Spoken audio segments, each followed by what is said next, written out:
आसाममधील कार्बी अँगलाँग भागात प्रशिक्षणादरम्यान रडारवरून गायब झालेलं भारतीय हवाई दलाचं सुखोई 30 MKI लढाऊ विमान कोसळलंय आणि या अपघातात दोन्ही वैमानिक स्क्वॉड्रन लीडर अनुज आणि नागपूर जिल्ह्याचे सुपुत्र फ्लाइट लेफ्टनंट पूर्वेश दुलक्कर शहीद झालेत। लढाऊ विमान नियमित उड्डाण किंवा मोहिमेवर असताना त्याचा जमिनीवरील नियंत्रणांशी संपर्क तुटल्याची माहिती समोर येते।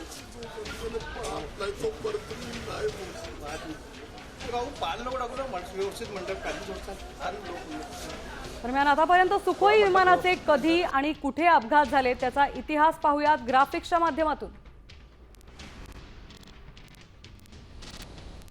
राजस्थानमध्ये अपघात झाला होता, एकाचा मृत्यू झाला होता तर एक पायलट जखमी होता। नोव्हेंबर 2009 मध्ये पोखरण रेंज जवळ अपघात झाला होता, दोन्ही पायलट यात सुरक्षित बचावले होते।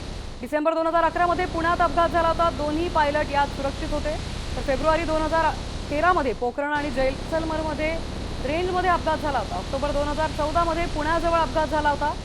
मे 2015 मध्ये तेजपूर आसाममध्ये अपघात झाला होता। मार्च 2017 मध्ये आसाममध्ये अपघात झाला होता। मे 2017 मध्ये तेजपूर आसाममध्ये अपघात आणि दोन्ही पायलटचा यात मृत्यू झाला होता। जानेवारी 2023 मध्ये ग्वाल्हेरमध्ये SU-30 आणि मायरेज 2000चा अपघात झाला होता, दोन पायलट सुरक्षित आणि एकाचा मृत्यू झाला होता। जून 2024 मध्ये नाशिकमधील निफाडमध्ये अपघात झाला होता।